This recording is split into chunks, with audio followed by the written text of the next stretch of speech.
오늘 우리에게 주신 하나님의 말씀 베드로전서 2장 4절부터 8절까지 말씀입니다. 베드로전서 2장 4절부터 8절까지의 말씀.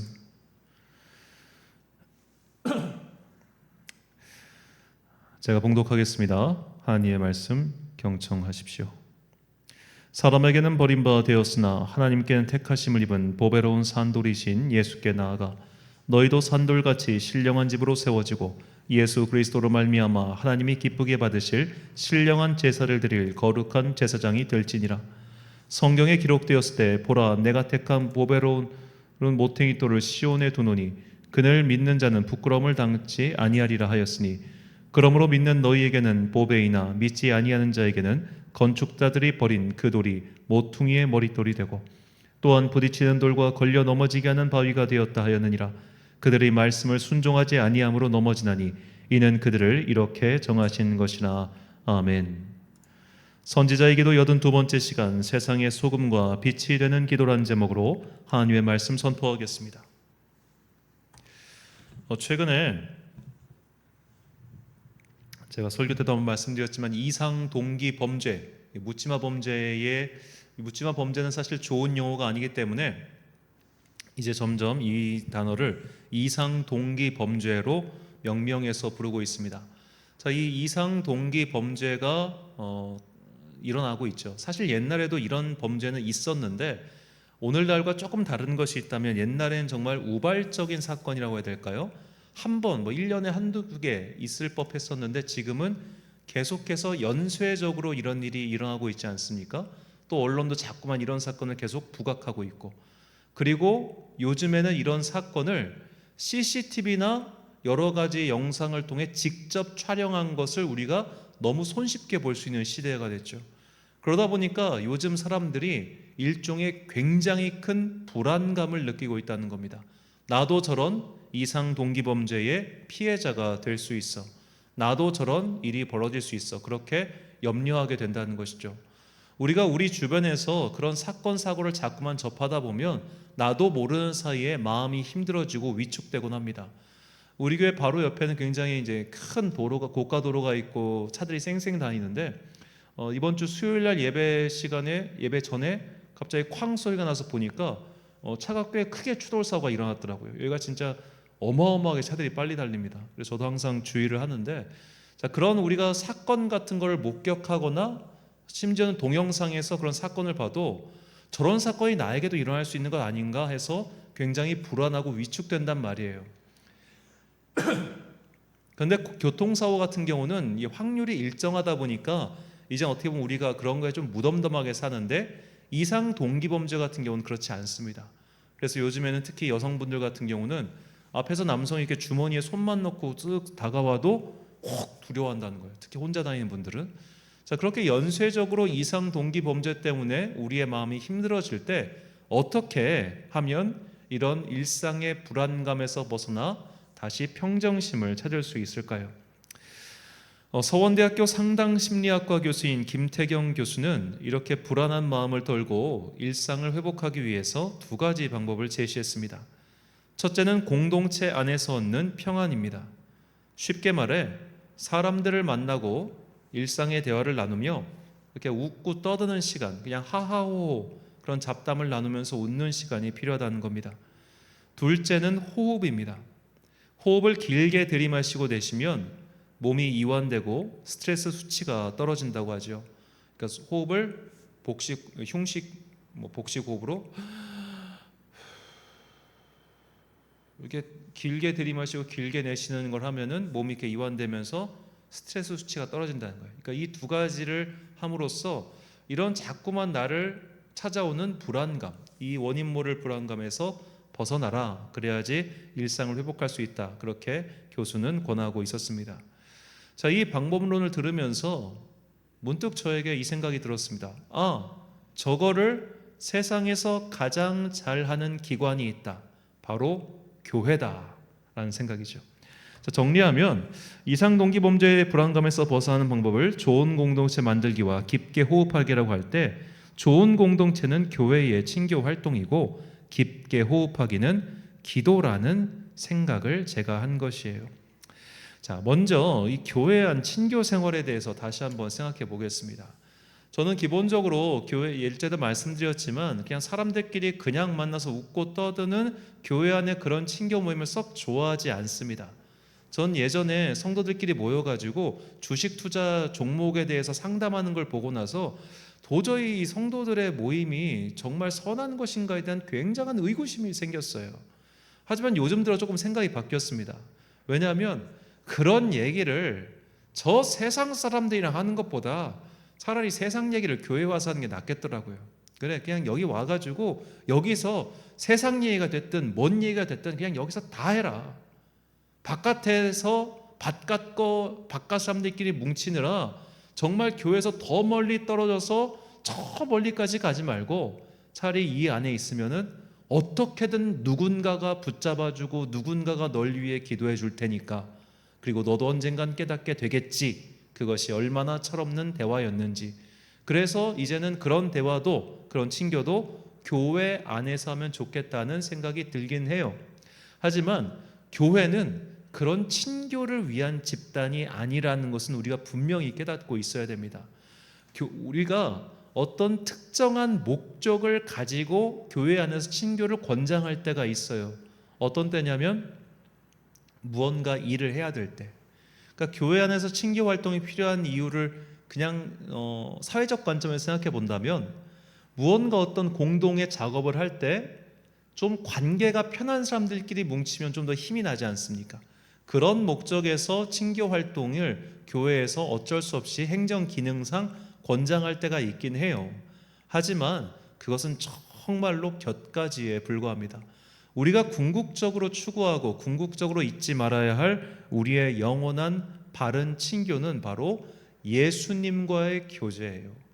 예수님과의 교제를 바로 하고 난 후면 사람과의 교제는 알아서 풀린다고 성경은 우리에게 이야기하고 있습니다. 요한일서 1장 7절 말씀입니다. 그가 빛 가운데 계신 것 같이 우리도 빛 가운데 거하면 행하면 우리가 서로 사귐이 있고 그 아들 예수의 피가 우리를 모든 죄에서 깨끗하게 하실 것이요. 자, 우리가 빛 가운데 있으면, 빛 가운데 행하면 우리가 서로 사귀게 된다라는 뜻입니다. 이 세번역 성경을 보면 뜻이 더욱더 명확한데, 제가 오늘 개역개정으로 이렇게 해놔가지고, 그러니까 우리가 빛 가운데 거하는 게 먼저예요.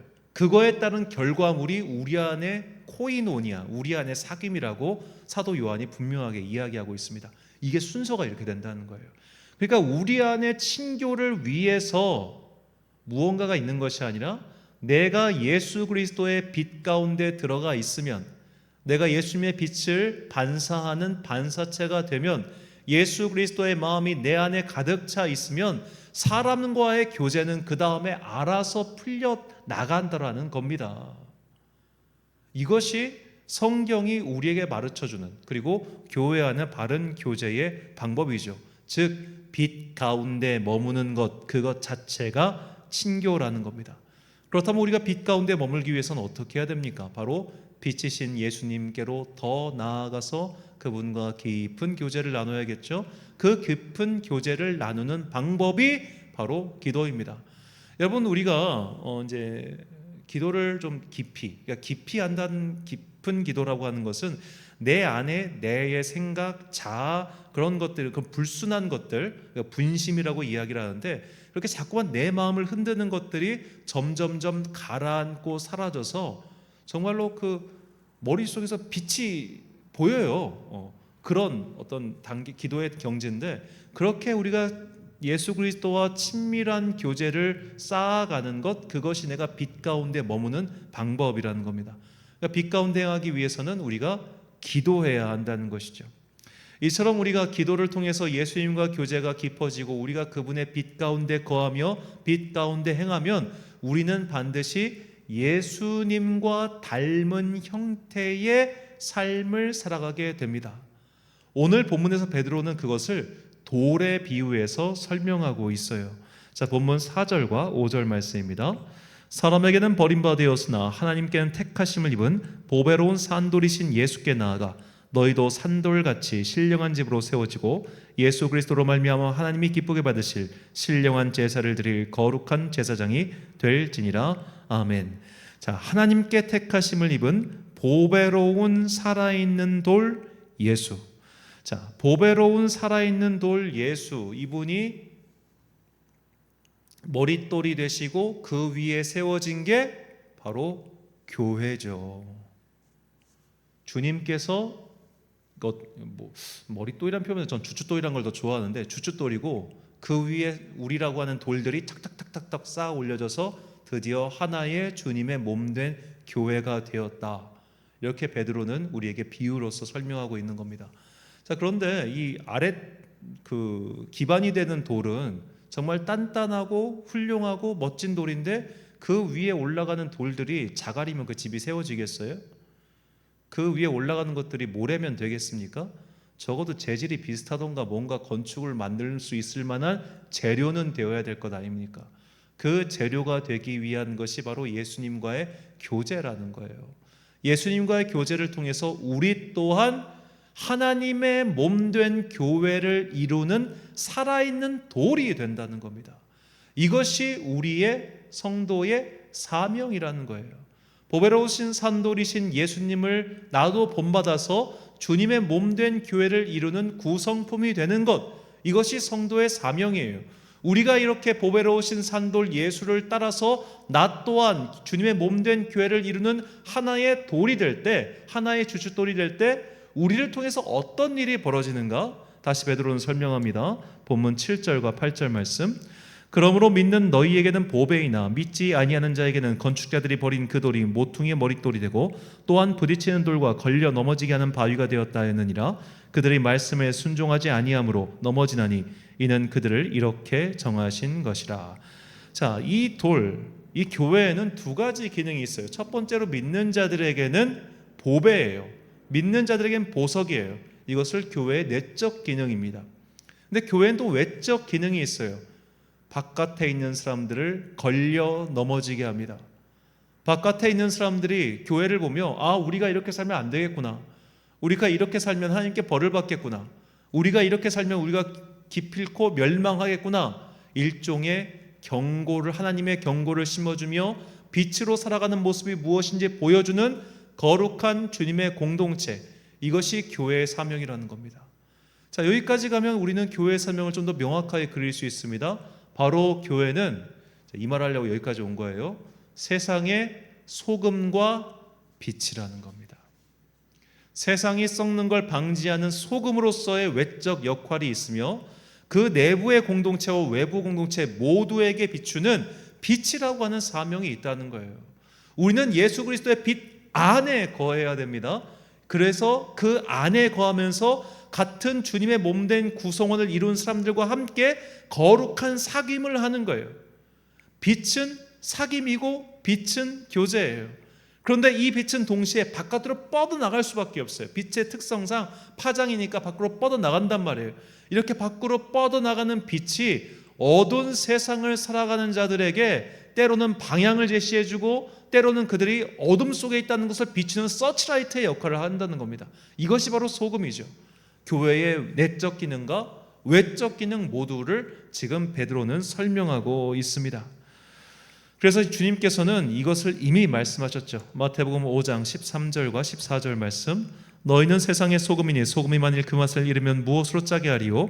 후에는 아무 쓸데없어 다만 밖에 버려져 사람에게 밟힐 뿐이니라. 너희는 세상의 빛이라.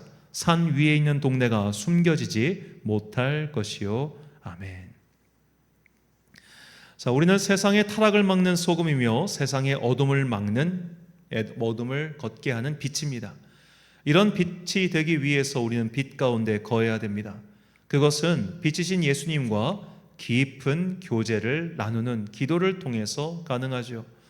우리가 빛이신 주님과 깊은 교제를 하며 내가 빛 가운데 있을 때 나와 만나는 사람들의 관계 또한 밝아질 것이며 그렇게 아름다운 교제가 회복될 것입니다.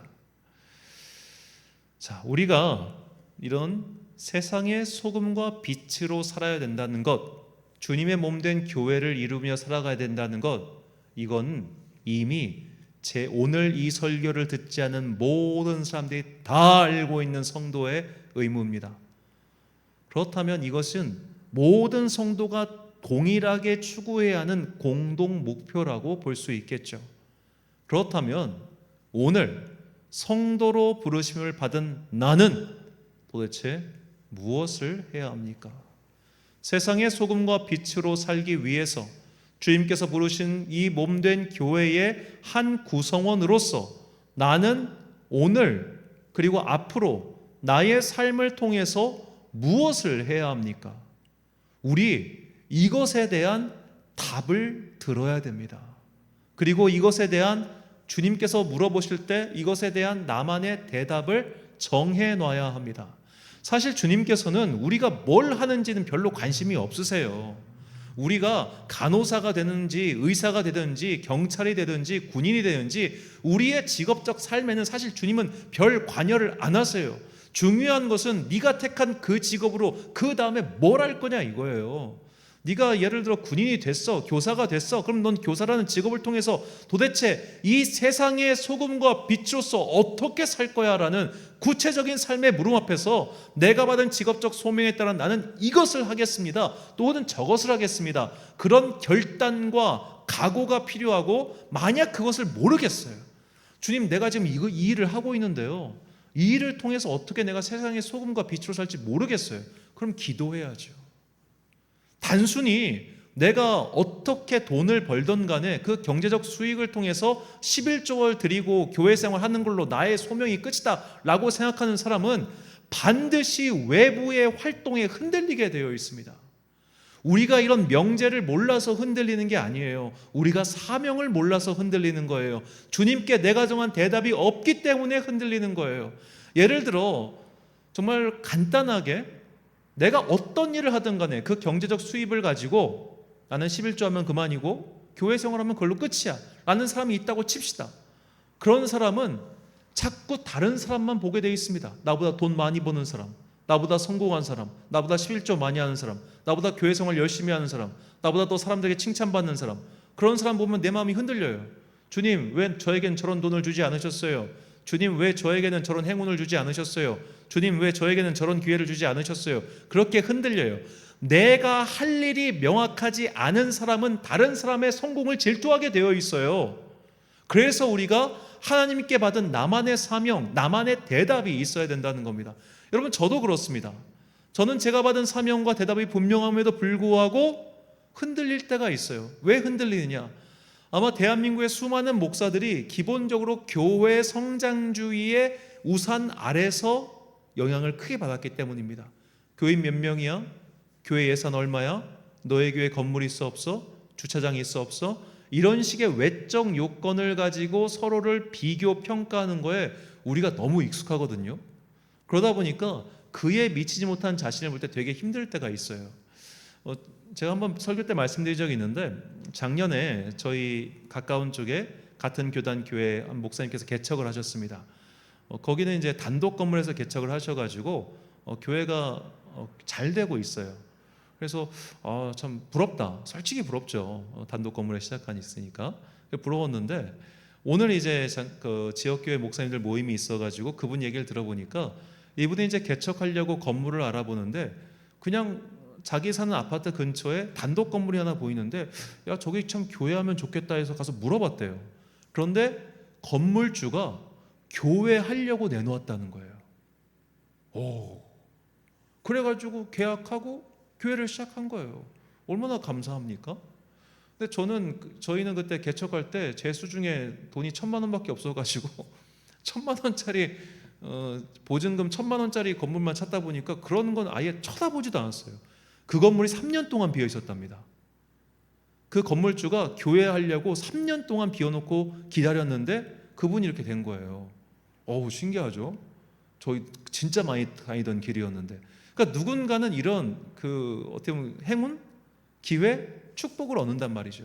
그런데 만약 제가 똑같은 비교선상, 나도 단독 건물, 나도 뭐 그런 거에 목회적인 혹은 목표를 세웠다면 저는 굉장히 아마 질투하느라고 잠을 못 잘 겁니다. 근데 저는 처음에 기도할 때부터 주님께 하나님, 제가 필요한 것, 제가 원하는 것은 말씀을 전할 수 있는 공간과 기도할 수 있는 공간과 마음껏 찬양해도 방해받지 않을 공간, 그렇게 예배의 장소, 평수가 어쨌든 어디에 있든 아무 상관없습니다. 어디든지 그런 데 하나만 주세요 라고 기도했고, 지금 저희 교회 현장에는 제가 아무리 악을 써도 주변에서 절대 민원이 오지 않을 그런 곳에 있습니다. 하나님께서 제가 원하는 것을 주셨습니다. 하나님께서 이 유튜브라는 공간을 통해서 저에게 사람이 현장에 없더라도 말씀을 전할 수 있는 여건을 허락해 주셨습니다. 그렇기 때문에 제가 그것 때문에 마음이 그렇게 힘들진 않아요. 그런데 오늘 이제 다른 분들이 표정이 좀 안 좋아지는 분들이 계시더라고. 뭐 뒷이야기입니다만 진짜 그것 때문에 좀 많이 힘들어하시는 분도 제가 들었는데, 우리가 그런 식으로 내가 할 것이 분명하지 않으면 우리는 외부에 자꾸만 눈을 돌리고 힘들어집니다. 그래서 우리가 나의 소명, 나의 해야 할 일, 주님을 위해서 세상에 부름받은 그리스도인으로서 내가 할 일을 명확하게 세울 때에만 우리가 흔들리지 않는 거예요. 이것을 바로 예수님께서 우리에게 보여주셨습니다. 요한복음 8장 42절 말씀입니다.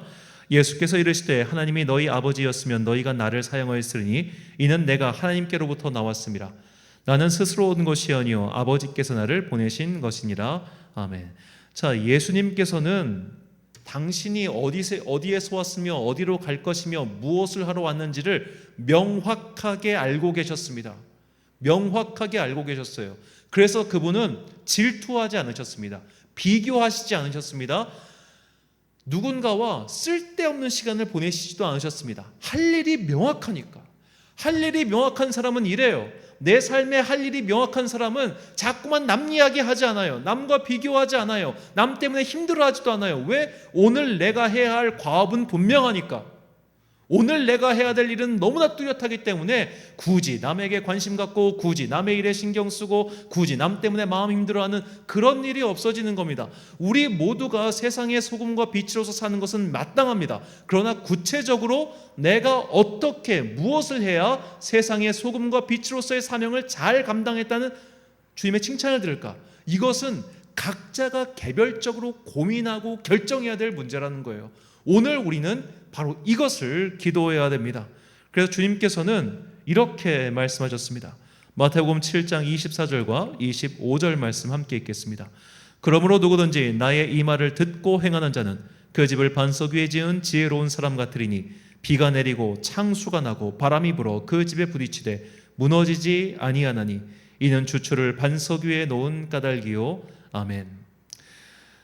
구체적인 삶의 영역에서 내가 받은 부름에 충성하기 위해 무엇을 해야 되는지 결정을 내린 사람, 하나님께 기도하며 씨름하며 그 대답을 얻은 사람은 비가 오고 바람이 불고 세상 사람들이 아무리 뭐라고 해도 흔들리지 않습니다. 우리 또한 그런 믿음의 사람이 되어야 합니다. 그래야만 오늘도 그리고 앞으로도 이렇게 변화하는 세상 속에서 흔들리지 않고 받은 소명을 지키며 살 수 있습니다.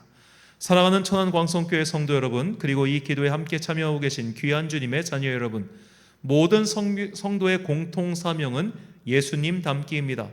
빛이신 예수님을 닮아 나 또한 세상의 빛으로 살아야 되죠. 이 빛은 우리가 자력적으로 도덕적이고 성공적인 삶으로 빛을 발하라 이런 것이 아니라 예수님께서 바라시는 그 빛을 내가 받아서 다시 비추는 반사체의 역할이라는 것을 잊지 마십시오. 우리는 그것을 위해 부름받은 교회 공동체입니다. 이 사명이 분명할 때, 그리고 각자 개인의 삶 속에서 구체적인 목표가 있을 때 우리는 흔들리지 않게 됩니다. 성도로서의 공통 소명과 그리고 개인으로서 세워야 할 사명, 이 두 가지를 분명히 기억하시고 구체적인 나의 사명을 위해서 기도하십시오. 아는 것으로 그치는 것이 아니라 행동으로, 기도로 답을 구하시기 바랍니다. 내가 무엇을 하기를 원하십니까? 내가 무엇을 할 때 주님께서 가장 기뻐하시겠습니까? 내가 빛이신 예수님의 반사체가 되기 위해 거룩한 산돌이신 예수님을 따라 작은 돌로서 살아가기 위해 나는 무엇을 해야 됩니까? 이 문제를 가지고 꼭 기도하시기 바랍니다. 이 기도의 답을 찾아냈을 때 우리는 어떤 외부의 활동에도 흔들리지 않는 굳건한 믿음의 반석에 올라간 성도가 될 것입니다. 이 믿음의 간구와 고백을 담아 함께 찬양한 후에 기도하겠습니다. 부르신 곳에서 난 예배하네.